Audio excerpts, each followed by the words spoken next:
ED. കുറ്റപത്രം കൊടുത്തതെന്നും മാധ്യമങ്ങളിൽ കൂടി ഞാനൊന്നും അറിഞ്ഞു. എനിക്കതിൻ്റെ ഡീറ്റെയിൽ ലഭ്യമായിട്ടില്ല. ആരൊക്കെയാണ് കുറ്റപത്രത്തിൽ ഉൾപ്പെട്ടിട്ടുള്ളത് എന്ന് മനസ്സിലാക്കാൻ എനിക്കായിട്ടില്ല. നിങ്ങളിൽ നിന്ന് ഞാനുണ്ടെന്ന് മനസ്സിലായി. ഇ.ഡിയുടെ നിലപാട് എന്താണെന്ന് രാജ്യവും കേരളവും കോടതിയും വിലയിരുത്തിയിട്ടുണ്ട്. ഇപ്പോൾ ഇ.ഡി എങ്ങനെയാണ് കേസുകൾ കൈകാര്യം ചെയ്യുന്നത് എന്നും രാജ്യത്തെ ജനങ്ങൾ കണ്ടതാണ്, കേരളത്തിൽ പ്രത്യേകിച്ചും. എറണാകുളത്തെ ഇ.ഡിയുടെ ഓഫീസ് കേന്ദ്രീകരിച്ച് കേസുകൾ ഒതുക്കാൻ നിൽക്കുകയാണ് എന്നുള്ള അതിൻ്റെ അന്വേഷണം ഇപ്പോൾ നടന്നുകൊണ്ടിരിക്കുകയാണ്. വെറുതെയല്ല, വൻതോതിൽ പണം വാങ്ങിച്ചത്. അപ്പോൾ ഇ.ഡി തുറന്നു കാട്ടപ്പെട്ടിട്ടുണ്ട്. ഇ.ഡി എന്ന് പറഞ്ഞ അന്വേഷണ ഏജൻസി ഭരണകക്ഷിയുടെ താല്പര്യം സംരക്ഷിക്കാൻ വേണ്ടി ഉണ്ടാക്കിയൊരു സാധനമാണെന്ന് സുപ്രീം കോടതി ഉൾപ്പെടെ നിരവധി വിധികളിലൂടെ ഇപ്പോൾ പ്രഖ്യാപിച്ച് കഴിഞ്ഞിട്ടുണ്ട്. ഇപ്പോൾ കരുവന്നൂർ കേസുമായി ബന്ധപ്പെട്ട് കുറ്റപത്രത്തിൽ പേരാരാ വന്നതെന്ന് എനിക്കറിയില്ല. പക്ഷേ പാർട്ടിക്ക് ആ കാര്യത്തിൽ യാതൊരു ബന്ധവുമില്ല. കരുവന്നൂർ ബാങ്കിൽ പ്രശ്നങ്ങൾ നടന്നിട്ടില്ല എന്ന് ഞങ്ങൾ പറയില്ല. അതിന് സംസ്ഥാന സർക്കാർ ആവശ്യമായ ഡിപ്പാർട്ട്മെൻ്റൽ നടപടി സ്വീകരിച്ചതാണ്. പിന്നീട് പോലീസ് നടപടി ഉണ്ടായി. ക്രൈംബ്രാഞ്ച് ആ കേസ് അന്വേഷിച്ചുകൊണ്ടിരിക്കുകയാണ്. അതിനിടയ്ക്കാണ് ഇ.ഡി അതിന്മേൽ അന്വേഷണം തുടങ്ങിയത്. ഇ.ഡി നടത്തിയ അന്വേഷണത്തിൽ പ്രധാന പ്രതികളായ ആളുകളെ മാപ്പുസാക്ഷിയാക്കുക. ആ മാപ്പുസാക്ഷികളെ വെച്ചുകൊണ്ടാണ് പാർട്ടി നേതാക്കളെ വേട്ടയാടാൻ അന്നത്തെ സാഹചര്യത്തിൽ പാർലമെൻറ്റ് തെരഞ്ഞെടുപ്പ് മുന്നിൽ കണ്ട് നടത്തിയ കളിയുടെ ഭാഗമായിട്ടാണ് അത്തരമൊരു രീതി ഉണ്ടായത് എന്നാണ് ഞാൻ മനസ്സിലാക്കുന്നത്. ഏതായാലും അതിൻ്റെ മുമ്പിൽ പകച്ചു പോകുന്നൊരു പ്രസ്ഥാനമൊന്നുമല്ല ഞങ്ങൾ. പാർട്ടിക്കകത്തുടനീളം ഞങ്ങൾ ഈ കാര്യങ്ങൾ പരിശോധിച്ചതാണ്. പാർട്ടി നേതൃത്വത്തിന് യാതൊരു പങ്കും ഇല്ലാത്തൊരു കേസിൽ പാർട്ടി നേതാക്കളെ പലരെയും ഉൾപ്പെടുത്തിയിട്ടുള്ള ഇ.ഡിയുടെ കോടതിയിൽ സമർപ്പിച്ചു എന്ന് പറയുന്ന ഈ കുറ്റപത്രം തികച്ചും രാഷ്ട്രീയ പ്രേരിതമാണ്. രാഷ്ട്രീയ കക്ഷികളുടെ താല്പര്യങ്ങൾ സംരക്ഷിക്കുന്നതിന് വേണ്ടിയാണ് കേന്ദ്ര ഭരണകക്ഷികൾ. അതിനെ കുറ്റപത്രം സമർപ്പിച്ചു എന്നുള്ളതുകൊണ്ട് നിയമപരമായി നേരിടും എന്നുള്ളത് തന്നെയാണ് അതിനെ സംബന്ധിച്ച് പറയാനുള്ളത്. ഇത്തരം തെറ്റായ പ്രവണതകൾക്കെതിരായി പാർട്ടിക്കെതിരായിട്ടുള്ള ആക്രമണമാണ് എന്നുള്ളതുകൊണ്ട് ജനങ്ങൾ അണിനിരത്തിക്കൊണ്ടും ഞങ്ങൾ ആ പ്രശ്നങ്ങൾ കൈകാര്യം ചെയ്യും. നിരന്തരമായി എസ് മൊയ്തീൻ, അതുപോലെ തന്നെ എം.കെ. കണ്ണൻ, വർഗീസ് എന്നിവർ നിരന്തരമായി ചോദ്യം വിളിച്ചുകൊണ്ടിരുന്നല്ലോ.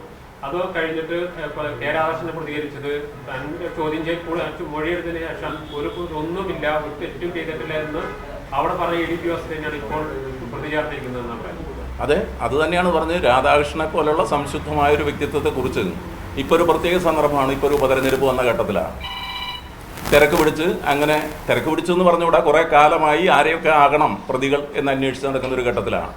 രാധാകൃഷ്ണനെ പോലെയുള്ള ഒരാളെ പ്രതിയാക്കിയതിൽ നിന്നും ഇതിൻ്റെ വസ്തുത എന്താണെന്ന് ജനങ്ങൾക്കറിയാലോ. അവരാവശ്യപ്പെട്ട വിവരങ്ങൾ രാധാകൃഷ്ണ സ്വത്തിനെ സംബന്ധിച്ച് കൊടുത്തതാണ്. അതിലെന്തിനാണ് പിന്നെ ഇങ്ങനെ ഒരു നിലപാട്? അതിപ്പോൾ പ്രത്യേക രാഷ്ട്രീയ സാഹചര്യത്തിൽ തെരഞ്ഞെടുപ്പുകൾ വരാൻ പോവുകയാണ്. അപ്പോൾ ജില്ലാ പാർട്ടി നേതൃത്വത്തെ ഈ രീതിയിലാകെ പ്രതി ചേർക്കപ്പെട്ടാൽ രാഷ്ട്രീയ ലാഭം ഉണ്ടാക്കാൻ കഴിയും എന്നായിരിക്കും കേന്ദ്രമന്ത്രിയും ബി.ജെ.പിയുടെ നേതൃത്വം കരുതുന്നത്. അത് കേരളത്തിൽ വിലപ്പോവില്ല എന്ന് തന്നെയാണ് ഞങ്ങൾക്ക് പറയാം. ഈ കഴിഞ്ഞ ലോക്സഭാ തെരഞ്ഞെടുപ്പ് കാലത്ത് എൻഫോഴ്സ്മെന്റ് ഡയറക്ടറേറ്റിന്റെ ഇത് വലിയ ചർച്ചയാക്കി മാറ്റാൻ യു.ഡി.എഫും അതുപോലെ തന്നെ ബി.ജെ.പി ശ്രമിച്ചിരുന്നു. അതിന് അവർക്ക് ഗുണമുണ്ടായെന്ന് തോന്നുന്നുണ്ടോ? അത് സ്വാഭാവികമായി പ്രതിഫലിക്കല്ലോ. പാർട്ടിയുടെ സിമ്പതൈസേഴ്സിനെ സംശയത്തിൽ ഇത് എങ്ങനെയൊക്കെ ഉണ്ടോ എന്ന് സംശയത്തിൻ്റെ ഒരു നിഴൽ ഉണ്ടാക്കിയെടുക്കാൻ വേണ്ടി അവരത് ഉപയോഗിച്ചിട്ടുണ്ട് എന്ന് തന്നെയാണ് ഞാൻ കാണുന്നത്. സുരേഷ് ഗോപി എന്ത് താല്പര്യത്തോടു കൂടിയിട്ടാണ് തെരഞ്ഞെടുപ്പിന് മുമ്പ് അദ്ദേഹം വന്നത്, ജാഥ നടത്തിയിട്ടൊക്കെ വന്നത് എന്ന് രാജ്യം കണ്ടതല്ലേ. രാജ്യം ഇപ്പോൾ ആ തെരഞ്ഞെടുപ്പിൽ അദ്ദേഹത്തിനും അത് കുറച്ച് ഗുണം ചെയ്തിട്ടുണ്ടാവും. പൂരവുമായി ബന്ധപ്പെട്ടും ഒക്കെ ചെയ്ത കാര്യങ്ങൾ ജനങ്ങൾക്ക് ബോധ്യം വന്നിട്ടുള്ള കാര്യമാണ്. തീർച്ചയായും ഇത്തരമൊരു കാര്യം രാഷ്ട്രീയ ലാഭത്തിന് വേണ്ടി തന്നെയാണ് ബി.ജെ.പി നേതൃത്വം ആസൂത്രണം ചെയ്യുന്നത് എന്ന് തന്നെയാണ് ഞങ്ങളുടെ അഭിപ്രായം.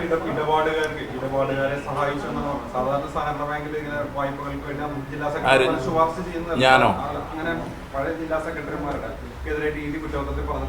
വായ്പ അനുവദിക്കാൻ വേണ്ടി സ്വാധീനം ചെലുത്തിയിട്ടുള്ളതാണ്. അതൊരു സ്വാഭാവികമായ നടപടിയാണോ രാഷ്ട്രീയ നേതാക്കൾക്ക് സംബന്ധിച്ച്? എന്നെ സംബന്ധിച്ചിടത്തോളം ആണെങ്കിൽ ഞാൻ ഒരാളുടെ കാര്യത്തിനും ലോൺ കൊടുക്കാനോ ലോണിൻ്റെ കുടിശ്ശിക തിരിച്ചടയ്ക്കുന്നതിൽ ഇളവ് കൊടുക്കാനോ ആവശ്യപ്പെട്ടിട്ടില്ല. അത്തരമൊരു കേസിൽ അതാ ഞാൻ പറഞ്ഞത്, ആ കേസിലെ പ്രതികളായ ആളുകളെ ഒന്നാം പ്രതി ആക്കേണ്ട ആളെ മാപ്പുസാക്ഷിയാക്കി. ഒരു ക്രിമിനൽ കേസിലെ പ്രതിയെ തൃശ്ശൂർ തന്നെയുള്ള ഒരാൾ, നിരവധി ക്രിമിനൽ സംഭവത്തിൽ പ്രതിയായ ആളുടെ അഭിമുഖം നിങ്ങളുടെ മാധ്യമത്തിലൊക്കെ വന്നു. എന്തെങ്കിലും വസ്തുത ഉണ്ടായിട്ടാണോ? അപ്പോൾ ഇത് സ്വാഭാവികമായിട്ടും ഒരു സഹകരണ സംഘത്തിൽ ഒരു ലോണ് ഒരാൾ വരുന്നുണ്ട്, നിങ്ങൾ പരിശോധിക്കണം എന്ന് പറയുന്ന ഒരു വലിയ കുറ്റകൃത്യമായിട്ട് ഈ കേരളം കാണില്ല. പലരും, ഞങ്ങൾ രാഷ്ട്രീയ നേതാക്കൾ മാത്രമല്ല, നിങ്ങൾ മാധ്യമ പ്രവർത്തകർ ആവശ്യം വന്ന സഹകരണ ബാങ്കുകളിൽ ജനങ്ങളുടെ ജനപ്രതിനിധികൾ ഭരിക്കുന്ന ബാങ്കുകളാണ് പറയാറുണ്ട്. അതുപോലും ഈ കാര്യത്തിൽ ഉണ്ടായിട്ടില്ല. അതിൽ തെറ്റ് ചെയ്തവരുടെ പേരിൽ പാർട്ടി തൃശ്ശൂർ ജില്ലാ കമ്മിറ്റി നടപടിയെടുക്കുകയാണ് ചെയ്തത്.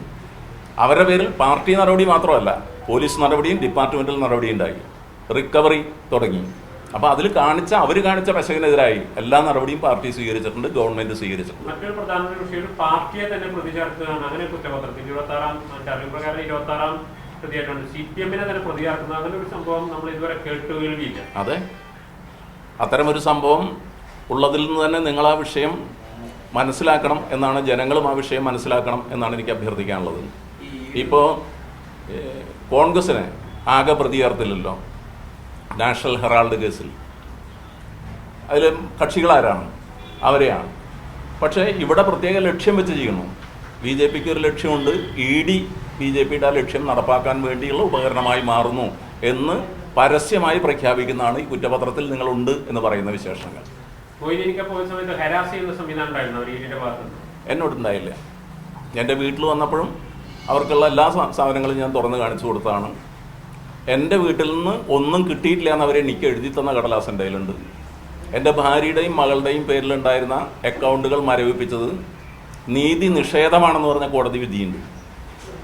അന്യായം. അത് റിലീസ് ചെയ്തു. പണം റിലീസ് ചെയ്തു. അപ്പോൾ കോടതി വിധി ആ കാര്യത്തിൽ ഇവിടെ റെയ്ഡിൽ ഇവർ സ്വീകരിച്ച തെറ്റായ സമീപനം, ഞാനെന്തോ അന്യായമായി പണം ഉണ്ടാക്കാൻ വേണ്ടിയാണ്, എൻ്റെ കയ്യിലൊന്നുമില്ല, എൻ്റെ അക്കൗണ്ടിലൊന്നുമില്ല എന്ന് പറഞ്ഞപ്പോൾ ഭാര്യയുടെയും മകളുടെയും അക്കൗണ്ടിൽ എല്ലാ രേഖകളും കൊടുത്തതിന് ശേഷമാണ്. അതുമ്പോൾ കോടതിയുടെ വിധി എല്ലാവരും പഠിക്കേണ്ടതാണ്. എന്ന് വെച്ചാൽ നീതി നിഷേധം നടന്നു, ഒരു നീതിക്ക് അപ്പുറത്തേക്ക് കാര്യങ്ങൾ പോയി എന്ന് പരസ്യമായി കോടതി EDയെ വിമർശിച്ചിരിക്കുകയാണ്. അപ്പോൾ അത്തരം ഒരു വിമർശനം ഉണ്ടായിട്ടും പാർട്ടിക്കെതിരായും പാർട്ടി നേതാക്കൾക്കാകെ എതിരായിട്ടും ഒരു പ്രതിയായിട്ടൊരു പാർട്ടി ഉണ്ടാവുക, അത്തരമൊരു സ്ഥിതി വിശേഷം രാഷ്ട്രീയ ലാഭത്തിന് വേണ്ടി തന്നെയാണ് എന്നുള്ളത് അധികം വിശദീകരണം ആവശ്യമില്ലാത്ത കാര്യമാണെന്ന് എനിക്ക് തോന്നുന്നത്. പണം ഭാവിയിൽ ഉപയോഗിക്കണമെന്ന താല്പര്യത്തോടു കൂടി ജില്ലാ സെക്രട്ടറിമാർ കൈകാര്യം ചെയ്തുവെന്നും പാർട്ടിക്ക് ലോക്കൽ കമ്മിറ്റി ഓഫീസ് പണിയാൻ സ്ഥലം വാങ്ങിയതും അത് ഈ പണം ഉപയോഗിച്ചാണെന്നുള്ള ഘട്ടത്തിലൊക്കെ കുറ്റപത്രത്തിലുണ്ട്.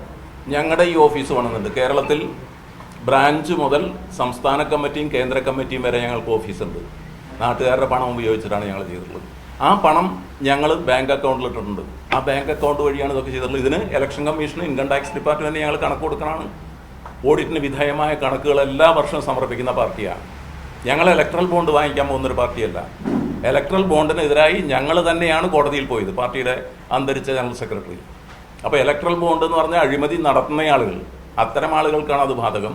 ഞങ്ങളുടെ പാർട്ടി ഓഫീസുകളൊക്കെ രാജ്യത്തുണ്ട്. ഈ ഒരു പണവും ഞങ്ങൾക്ക്, ഇതിൻ്റെ ഭാഗമായിട്ടുള്ളൊരു പണവും ഞങ്ങൾ പാർട്ടി ഓഫീസിനോ പാർട്ടിയുടെ ഒരു പ്രവർത്തനത്തിനോ ഉപയോഗിച്ചിട്ടില്ല. തൃശ്ശൂർ എന്താ ഫോക്കസ് ചെയ്യാൻ കാരണം അങ്ങനെ ഒരു എൻഫോഴ്സ്മെന്റ് ഡയറക്ടറേറ്റ്? എനിക്ക് പറയാൻ കഴിയില്ല. അതിൻ്റെ ആദ്യഘട്ടം എന്ന് പറഞ്ഞാൽ തൃശ്ശൂർ തെരഞ്ഞെടുപ്പാവാം. തൃശ്ശൂരിലെ BJPയുടെ സ്ഥാനാർത്ഥിയുടെ ലക്ഷ്യം വെക്കലാവാം എന്ന് ഞാൻ കരുതുന്നു. അതൊക്കെ ഇനി കാലം തെളിയിക്കേണ്ടതാണ്. നിയമ പോരാട്ടങ്ങളിലൂടെ, ബഹുജനങ്ങളുടെ ഇടപെടലിലൂടെയൊക്കെ കാലം തെളിയിക്കേണ്ടതാണ്. വീട്ടിൽ റെയ്ഡ് നടത്തി പണം പിടിച്ചു, അക്കൗണ്ട് മരവിച്ചു എന്നൊക്കെ പല രീതിയിൽ വന്നു. ഈ പണം അക്കൗണ്ട് റിലീസ് ചെയ്തു, പണം തിരിച്ചു വന്നു. അപ്പോൾ സ്വാഭാവികമായും അതൊരു രാഷ്ട്രീയമായിട്ടുള്ള ഒരു എങ്ങനെയാണ് അതിന് വിലയിരുത്തുന്നത്? തീർച്ചയായിട്ടും ഞാൻ പറഞ്ഞല്ലോ, കോടതി വിധി ഉണ്ടായി. അപ്പോൾ എൻ്റെ വീട്ടിൽ നിന്ന് ആദ്യം EDയുടെ എറണാകുളം ഓഫീസ് ഇറക്കിയ കമ്മ്യൂണിക്കയിൽ 15 കോടി രൂപ എൻ്റെ വീട്ടിൽ നിന്ന് പിടിച്ചു എന്ന് ധ്വനി വരാവുന്ന രീതിയിലാണ്. അത് കൊടുത്തു കഴിഞ്ഞതിന് ശേഷമാണ് അടിയിൽ കുറേ ആളുകളുടെ പേര് പിന്നീട് പറയുന്നത്. ED പിന്നീട് അത് തിരുത്തിയെന്ന് തോന്നുന്നു. പിന്നീട് എൻ്റെ വീട്ടിൽ നിന്ന് അങ്ങനെ കിട്ടിയില്ല. പക്ഷേ ആ വാർത്താക്കുറിപ്പ് ഇറക്കുന്ന സംഭവം മുതൽ തുടങ്ങുകയല്ലേ. ഇപ്പോൾ ഈ വിധി ഉണ്ടായിട്ടും പിന്നെ എന്തുകൊണ്ടാണ് ഇങ്ങനൊരു വിധി പ്രതിപ്പട്ടികയിൽ പേര് വരുന്നതെന്ന് എനിക്കറിയില്ല. എൻ്റെ വീട്ടിൽ നിന്ന് ഒന്നും കിട്ടിയിട്ടില്ല എന്നുള്ള അവരുടെ മഹസർ എൻ്റെ കയ്യിലുണ്ട്. മകളുടെയും ഭാര്യയുടെയും പണം ഫ്രീസ് ചെയ്തത്, അതിനെതിരായിട്ടുള്ള EDയുടെ നടപടിക്കെതിരായിട്ടുള്ള വിധി കോടതിയുടെ വന്നു. ആ പണം തിരിച്ചെടുക്കാൻ ഞങ്ങൾക്കായി. പിന്നെ എന്തുകൊണ്ടാണ് വീണ്ടും ഇങ്ങനെ വരുന്നത്? EDയുടെ എല്ലാ കേസുകളും തിരിച്ചടി നേരിടുകയാണ്. അവർ രാഷ്ട്രീയ യജമാനന്മാർക്ക് വേണ്ടി ചെയ്യുന്ന പണിയാണ്.